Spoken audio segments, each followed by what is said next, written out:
All right.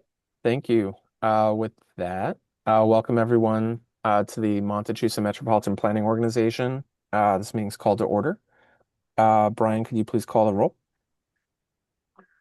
Okay, and just before I do that, I'd like to just point out to our list of signatories, and if you're from a sub-region, the process is there's one vote per sub-region. So when I call attendance at the beginning, I call just signatories. So um, if there's a representative there, I call that person, they'll be the voting member or their designee if the representative is not there, or their alternate, or if either the representative or their designee is not there. So that's kind of the way that this works. So if you're here and you're wondering why I don't call your name, that's usually why. So with that being said, I'll go ahead and call the roll. We have Derek Schuster from Mass DOT representing Secretary and CEO Phil Ing. Here. Ann Sullivan, Mass DOT Highway. Ann Sullivan representing MassDOT Highway Administrator Jonathan Gulliver. Liz Murphy, Fitchburg. Here. Mark Pamarini, Leominster. Here. Glenn Eaton, MRPC. Here. Bruno Fisher, Mart. Here. Abby Arpano, Subregion 2. Here. And Logan Bree, Subregion 3. Here. Okay, thank you. All right. Thank you, Brian. Next on the agenda is public comments. Do we have any members of the public wishing to make comment at this time? If so, please use the raise hand feature. I'm not seeing anyone at the moment. If during today's meeting anyone from the public does wish to make comment, just please use the raise hand feature and wait to be called on by the chair. Moving on, the next item from the agenda is approval of the December 17th, 2025 minutes. Could I please get a motion and second to approve the minutes? So move. Oh, Logan, you can go. No, thank you. I think we got Logan first and Ann second. Are there any recommended changes to the minutes? I just want to note S. Wolfel are two different people. I'm at a loss for who chaired last month. I forget if it was me or someone else, but just want to note that. Well, If it was Steve who chaired, you can remove Moeller. Oh, okay. I can see it. Yeah, more. I got you. Okay, we'll amend those. Thanks. Any other changes or revisions? All right. Brian, please call the roll. Derek Schuster, Mass DOT. Yes. Ann Sullivan, Mass DOT Highway. Yes. Liz Murphy, Fitchburg. Yes. Liz Murphy. Thank you. Mark Pamarini, Leominster. Yes. Glenn Eaton, MRPC. Yes. Bruno Fisher, Mart. Yes. Abby Arpano, Subregion 2. Yes. Logan Bree, Subregion 3. Yes. Thank you. Thank you. Next item on today's agenda is Federal Fiscal Year 26 to 30 Transportation Improvement Program, MPO action to release proposed amendment number 2 for comment period. Is this Brian? Yeah, so, okay, originally we were anticipating an amendment of a number of projects. Seemingly, we're not ready to do so as of yet. We're waiting for some things to fall into place.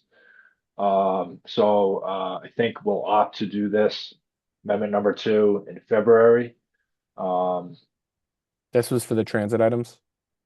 Transit, and also there's some movement on a few highway projects, just moving them out of 25 into, or excuse me, out of 26 into 27. Okay. So it sounds like we'll be tabling this till February. Thank you.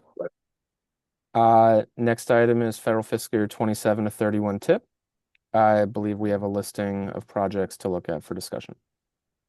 Okay, so we're really just kicking this off. this month the development of the Transportation Improvement Program, which I think everyone here has been through this process before. We're required to list all federal investments in the transportation sector in the region on the regional tip. There's highway and transit projects. This is one of the major obligations of the Metropolitan Planning Organization. We are basically assigned a section of this regionally prioritized projects. So we are obligated to place projects within that section under this exercise. We'll be looking at federal fiscal years 27 through 31 under this tip development process. Over the next several weeks, staff will be meeting with various project proponents to get status updates on these projects, both cost and design, to have a better determination of where we feel these projects fit in the next 5 federal fiscal years. We'll have a lot of that information for the MPO at the February meeting. Today, what I thought we'd do as just a baseline to this conversation is review what we have in place right now in the federal fiscal year 26 through 30 tip, which is basically where we left off last spring. So what you see here is all the highway project listings. What we have discretion over project placement as an MPO is this first section, section 1A, under the first green row here, regionally prioritized projects. This is what we'll be discussing in detail over the next several months. Everything under that section is what is called state priority projects. These are set by Mass DOT. We'll get a chance to review these when they become available to us, likely in February or March.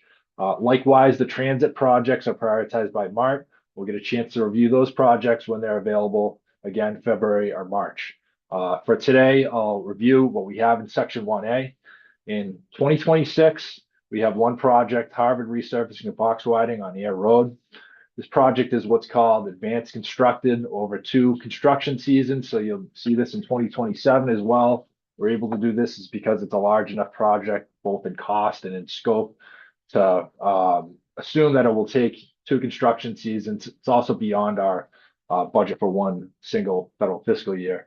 So along with Harvard in 2027, we have listed Ashburnham Road rehab on Route 101 and Clinton reconstruction of Sterling Street, which is Route 62.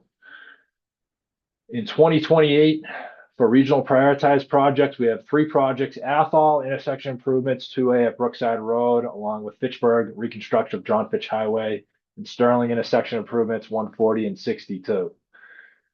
In 29, we've got Templeton reconstruction of Route 68, along with Air Road rehab on Route 2A and 111. In Winchendon, intersection improvements at Blair Square, and Athol sidewalk installation along Templeton Road. This Templeton project is advanced constructed into 2030 as well, so you'll see that listed in 2030 along with Westminster roundabout construction on Route 2A. So under this tip development, we'll be dropping federal fiscal year 26, adding 2031. There are a number of projects that are listed, what's called the appendix of the tip. Basically, these are approved projects that have not yet been assigned a year for various reasons. Typically, they haven't advanced enough in design to be able to place them in a year. It's also a fiscally constrained document, so we have to be aware of budgets within each year. We'll be getting updates on all these projects over the next several weeks. Already, we anticipate a few projects that will see significant cost increases. So we'll have to discuss that. There will be project movement again this year, as there typically has been every year. So we'll come with that more detailed information at the February meeting, along with some preview of some of the scenarios we can expect to discuss in detail in March, as we typically do. At that March meeting, we'll really have an in-depth construction conversation on a number of scenarios that we can consider for this section. So that's kind of the process we've followed in the past. We'll do the same this year. We're really at the beginning stages. We have scheduled meetings over the next few weeks with Mass DOT and various project proponents. We'll be getting our budget for each federal fiscal year for this regionally prioritized section. I mentioned some of the state priorities we'll get to review when they come available to us, along with the transit projects as well. We'll review our evaluation criteria in-house that we use as staff next month. In March, we'll look at basically some scenarios for project placement. We'll get a full draft report to this group a week before the April meeting. You'll get a chance to review that. Hopefully, there's no surprises between March and April. And we'll send that out for public comment as we typically do. And hopefully have an endorsed product in May, no later than June. So again, if you have a project that's a tip project on this list or perhaps in the appendix, we encourage you to get in contact with your design consultant, have them update DOT, have them update us so we have the most up-to-date information to make informed decisions. So there'll be a lot more information next month. If you have a project that you wish to present to the MPO, there's an open invitation to do that. Let me know and I can put you on an agenda. Typically we've been asked to do this around this time because it's more relevant to communities when we're discussing project development in this tip development process. So if there's any questions, I'm happy to answer them, or I can, always available to reach out to me and I can try to help. Thank you, Brian. I just wanted to note on your schedule that tip readiness day with MassDOT is going to be February 3rd for the Montachusett region. So at that time, MassDOT does an all hands on deck review of every program project in the active STIP, including in the Montachusett region, and makes a readiness determination based on not the cost of projects, but when the earliest deliverable federal fiscal year is for a project, and provides that update and has that conversation with MRPC staff. Brian. Hi. Yeah, sorry for jumping on late. But I jumped on right when your previous screen, Brian, on the spreadsheet. If you go to the top of that, or further up anyways, I just wanted to just make sure I saw there was something with Lancaster in there about pavement. I just wanted to see where that was exactly. Okay, so this Brian is likely the state prioritized projects. Yeah, it's in federal fiscal year 2029. There's an Okay. interstate pavement job on I-290. No, okay, so all right, but I thought there was something else for above that. So in With another federal fiscal joint year, town. There's a bridge. Oh, there it is. Okay, all right. I thought there was. Okay, I just want to make. I'm aware of that project. I thought there was something. Another one, a third one. There's Templeton to Lancaster guide and traffic sign replacement, Maybe that's it. 613801. That's a statewide priority in Oh, fiscal year that's it. So 28. there it is, right there. 2000. Yeah, You just two, scroll past it, Brian. Leominster, Lancaster, Route 2, Yeah. Okay. All right. Route 2. All right. I didn't see that one. All right. 27. Thank you. I have to jump off. It's about 2 or 3 minutes. I'll be back. Okay. Sure. Any And other? this is the current listing. So already we've actually, one of these projects we anticipate amending next month on the statewide priority section, and there'll be a number of cost changes. We'll have to talk about the merits of where project fits next month and in March as well. So. Any other questions for Brian? All right. Thank you for that update on the development schedule. And we'll definitely want to make sure that board members are present the next couple months meetings ahead of development for the 27 to 31 program. Next item is federal fiscal year 27 Unified Planning Work Program. All right, that's me. So we are gearing up to pull together our draft UPWP for 2027. And in doing so, we had done a solicitation to all of our communities that it was sent back a couple weeks ago on January 6th. And that is just looking for some potential projects that communities might be interested in having us pursue for them. Usually that's like a corridor study or an intersection analysis. We've been doing a lot of like walkability and trail related work. And then I think I had the deadline for requests as February 6th. And as soon as this went out, we had about 9 separate inquiries from different communities, just trying to get a feel for if their project would meet the criteria. So we have a number of follow-up emails with them for next week, trying to figure out what exactly they're looking for and how we can help, if we can help, because next year's UPWP is going to be heavily focused on the regional transportation plan update. So it's going to take up a lot of our time and budget. So we do have a little bit of room for additional projects, but I think they might be a little bit smaller than what we may have seen in the past couple of years, just due to the RTP significant budget item.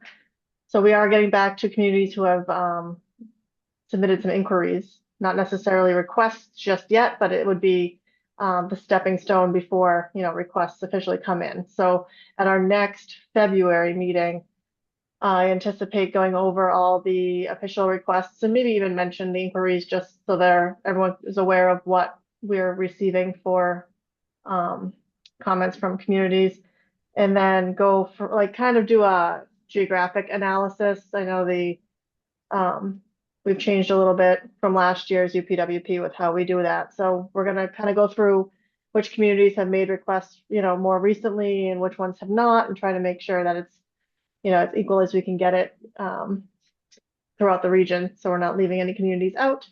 And then we'll go over those projects at the next meeting, and hopefully we should have an official list of tasks shortly thereafter. So moving forward, similar to the tip schedule. So, when we do a lot of the draft tip, it'll be a draft UPWP typically. So they usually kind of go hand in hand, or at least we try to get them to be.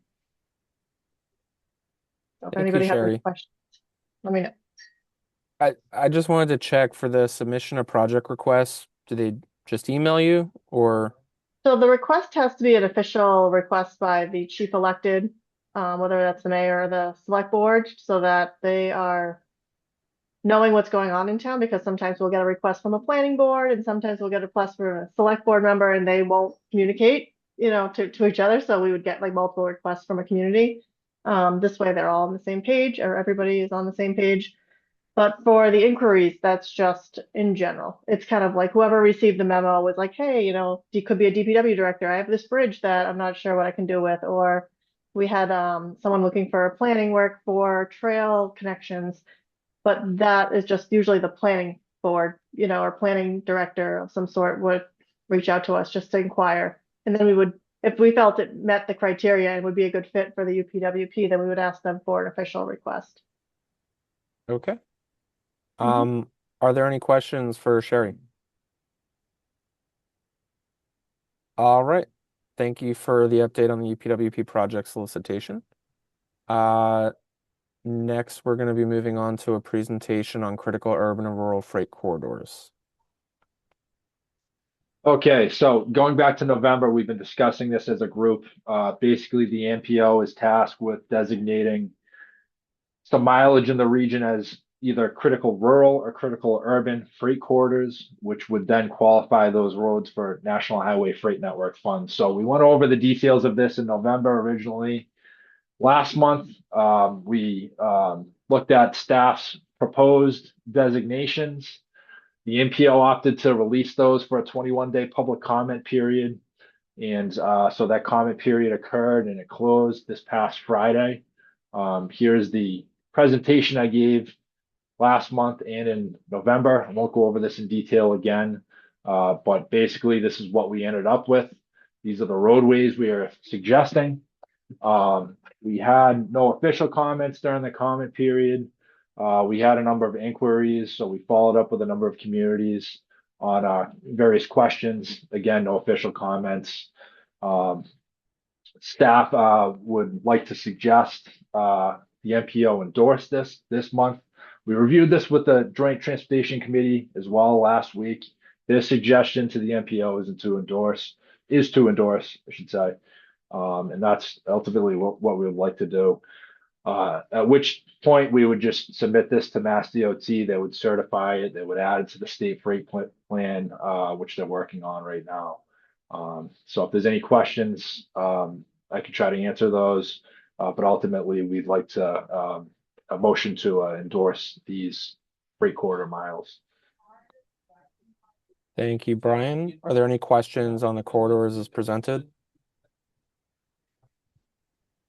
Seeing and hearing none, could we please have a motion and second to adopt the critical rural and urban freight corridors? Moved. Thank you, Bruno. Do we have a Here, second? Bono, second. Thank you, Abby. Last call for questions, comments? A quick question, actually. Go ahead. So, if you could just quickly go over again, what was the determination for these specific roads you propose? Well, that's what. So, some background is the state is awarded a number of miles statewide to designate as critical urban or rural freight corridors. So these are roads that, if you go up here, basically all the roads in our region, we're determined that they are critical freight corridors by virtue of, our knowledge of heavy vehicle traffic on those roads, freight facilities within the area, developments coming on board. The state has been allocated some mileage statewide. They have in turn apportioned a certain amount of those miles to each MPO in the state. There's 11 of us, and tasked us with designating these mileage. So we made the best informed decisions. The rural miles, you can see in red here, the urban miles in green. You can see a lot of the urban mileage is around Air and Devens. There's a number of freight terminals in this area and known high heavy vehicle traffic. Also, there's a number of warehousing facilities in this area. You might be familiar with some of the reports we've done in the past year on freight facilities in the area. The rural miles in red basically provide connections between population centers. So, for example, up to the north, 119 and 101 and 31 and 13 up in Townsend, Ashby, and Ashburnham. These are connections to southern New Hampshire, to the Fitchburg, Leominster area, and also southern New Hampshire to the 495 Boston area. There's heavy vehicle traffic on these roads.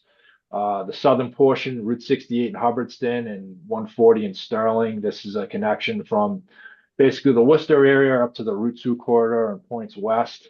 So we feel like these were appropriate to designate. One thing to consider is these roads are all federal aid eligible roads. So they're all eligible for federal aid. You may see a TIP project initiated on these roads. By virtue of designating them critical rural or urban freight corridors, basically this gives the planners another option for funding. It may not change whether or not a project gets initiated or funded on these roads. It just gives another basically bucket of funds to do these projects with. Okay. And the primary reason I asked that is just because we do have a couple of roads in Shirley that, especially truck traffic in Devon, goes through and takes quite a toll. Great Road and the Lancaster Road. I'm sure Lunenburg sees or not Lancaster, Lunenburg Road or Leominster Road. I'm sure they see the similar truck traffic go through those roads, and there's not really a lot of options for us funding wise to repair them. And that's the only reason I really bring it up. Right, and I will mention that in our conversations with Shirley over the past 2 years or so, we've really worked closely in terms of these freight concerns. A number of those roads are federal aid eligible roads, so there is an opportunity to initiate a TIP project. Say if it's concerns with the structure of the road, because of the heavy vehicle traffic. Possibly, there may be a need for a full adaptive reconstruction or something like that. Those options are available through the TIP, basically. We're not prioritizing necessarily any project over any other project, but with this exercise, we feel like this proposal that you see here is kind of what best fits. Unfortunately, Shirley is, you can see in an urbanized area in this map. This is due to the 2020 census. The urban boundaries changed, so that's another reason why we have changed this around a bit from the last time we did this exercise. It's not a completely scientific approach here, but basically, with the information that we have, we feel like this is the best way to go about it. If Shirley's interested, I know we've tried to, feed as much information to the Shirley Transportation Action Committee and other groups in town on resources to get these projects built. I know Leominster Shirley Road has been a topic of discussion. We included some of these projects in our Safe Streets for All program, not the safety program, but it's another basically resource to make improvements. Certainly encourage the town to pursue TIP funds. A number of roads that are even local jurisdiction roads in Shirley qualify for TIP projects. So encourage you to approach those programs as well. Perfect. I really appreciate it. Thanks, Brian. And just to echo the TIP project consideration for Shirley, going back to Sherry's presentation about UPWP project solicitation, maybe there's an opportunity there for some planning work that MRPC could be of assistance for the town if there are needs. So I'll mention over the past few years in Shirley, particularly, we're undergoing a quarter profile on Route 2A in Shirley this year. So that's ongoing right now. The last few years, we did a really comprehensive freight study in Shirley, Air, Lunenburg, and Lancaster, and that was because a number of freight warehouses have been planned in the area. In the past, we did a similar quarter profile on Lancaster Road and Shirley. These are all Fed aid eligible roads. And so we've identified a number of resources for town officials to pursue funding to get some things done. So we certainly encourage the town to follow through on those. Great. So I do believe we had a motion and second out to vote to endorse the proposed urban and rural freight corridors. So if there are no other questions, Brian, please call the roll. Derek Schuster, Mass DOT. Yes. Ann Sullivan, Mass DOT Highway. Yes. Liz Murphy, Fitchburg. Yes. Mark P. Marini, Leominster. Yes. Glenn Eaton, MRPC. Yes. Bruno Fisher, Mart. Yes. Abby Arpano, Subregion 2. Yes. Logan Bree, Subregion 3. Yes. And Brian Keating was on, but I don't see him anymore. I'll call his name. Brian Keating, Subregion 4. In any event, we have enough to pass, so thank you. We'll send this off to DOT. They'll incorporate it into the state freight program. And as I mentioned, this just qualifies this for, a pot of funds through federal funding. And that's kind of what this whole thing means. So thank you. Thank you, Brian, and good job to you and staff for your work on this. Next, we're on to updates. District 3, we'll start with, do you have any updates? Sure. I'll do the 2026 project. So Harvard resurfacing box widening on Air Road. That is project number 609213. That is at final design. They're just going through the right-of-way process on that one. Harvard Lancaster Bridge Replacement Project. This is Jackson Road over the Nashua River. 612883. That is currently at 25%. The 75% are due at the end of January. Fitchburg Safe Routes to School project at Memorial Middle School, 612895. That is at 25%. We expect to have the design public hearing in March. After that, the 75% are scheduled to come in the middle of May. And then Fitchburg Twin Cities Rail Trail is on 2026 as an advanced construction project. Thank you, Ann. Are there any questions for District 3? Okay, not seeing any. Daryl, do you have any updates from District 2? Sure. Good afternoon. So for District 2, we've got in 2027, we got project 612151. This is Athol Bridge Replacement, Route 2A, Main Street over the G&W Railroad. This is at pre-25%. The bridge type selection worksheet for railroad retaining wall submission was received back in June. Review comments were completed in July. Work re-sub 3 was received on October 12th, and reviews were completed on the 26th of November. 25% design submission was due mid-December, and we're currently waiting updates on that one. Next, we have in 2028, project 608415. This is Athol intersection improvements at Route 2A and Brookside Road. This is at 25%. Review comments were completed in August. The utility site meeting was conducted on November 13th. Design justification worksheet was submitted and sent for review. Revised right away. Review comments were completed January 12th this year. And the tentative time frame for DPH is sometime in March. We're awaiting updates on a revised functional design report and utility plan submission there. Next, we have project 613141. This is Athol Orange Bridge Replacement, Logan Road over the east branch of the Tully River. This is at pre-25%. Stream bed sampling memo was received back in June. Review closed in July. Revised wetland delineation was received in August, and comments were completed August 28th. The 25% submission is now due on August 11th, 2026. And that's all I have for now. Daryl, do we have any questions for District 2? Okay, thank you again. Next we have updates from Mart. Or do we have updates from Mart? Yes, we do. Okay. Michael?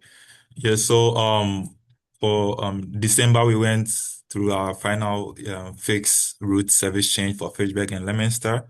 And so far we are going with that schedule for this city because we've not received any significant pushback, and that remains our final schedule for these routes, and these times would be changed.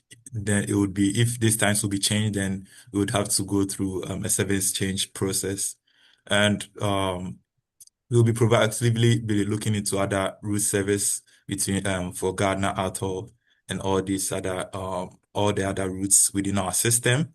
And the other item I want to talk about is we have a contract with Nelson and Nygaard. We were awarded technical assistance grant by MassDOT, and after we opened the bid, Nelson and Nygaard was awarded, and we've had initial meetings with them, and they provided their task order. So this project, they'll be studying our fixed route system, and they would recommend if we should go for strictly fixed route or a hybrid transit system, because currently we are a full flag down system. So based on that study, we would collaborate with the various cities and also the MRPC to organize workshop on placing bus placement and general inputs on how we can improve our transit system within this region. And one last item is we are going through a soft launch of our Mart app, which which was a project under areas of persistent poverty awarded by FTA, and based on that grants, we had a third party create an app for Mart services, and it's also opened to use GTFS system, the Open Trade Planner system, to use our current services. And depending on the area you live, if we have micro transits within your area, for example, currently Air, Shelley, Harvard, Lancaster, with the micro transit grants, they could use this app to go to where they need to go to. And currently with that grant, even though we've closed our Emerson Hospital shuttle, the previous communities served on the Emerson Hospital shuttle can use the current micro transit to Emerson, and with this grant, with this current app, they could use this app to go to where they need to go. So it covers our fixed routes and also our micro transit service. So that is that for Mart. So, but we will be coming up to the general public with the launch, but currently we are going through a soft launch to make sure that we don't have any glitch with regards to fair payments for especially our micro transit service, and to make sure we are in a good shape with the third party company to send them out to the various communities. Thank you. Thank you, Michael. Are there any questions for Mart? All right, seeing and hearing none. Actually, Go ahead, Grace. Hey, Michael. So I have a question. So you say soft launch. Do you have a schedule for when you plan to sort of a goal target for final launch? Do you have a date for that? Currently, if you download the app, it should work for you, but so it's, let's say for general launch, it's out there, but we've not communicated to the public because we want to monitor, the trip booking process. So we advertise with customers who call us so that we're able to track and make sure their rights are fulfilled before, but for the app, it's currently ready.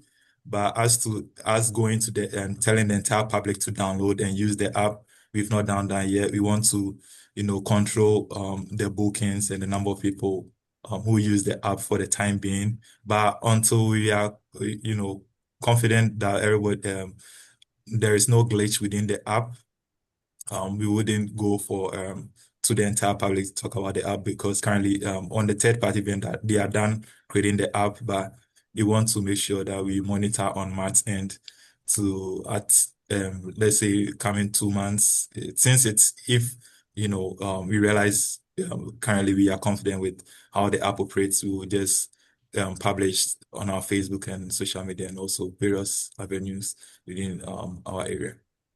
Thank you. You're welcome. Any other questions for Mark? All right. Next, I think we're looking for an update from Montachusett JTC. Yep. So JTC always meets 1 week before these MPO meetings. So we met last month. As we typically do this time of year, we're reviewing a lot of the same information as it relates to the TIP and the UPWP. So we'll continue to do that over the next several months, get some feedback from them to relay to the MPO. On behalf of Mass DOT, I'd like to share the speed feedback signage program. Again, this year for federal fiscal year 2026, they have $1 million for speed feedback signs for our municipalities at no cost. There's some links in this handout, and there's some webinars, one this afternoon, one tomorrow.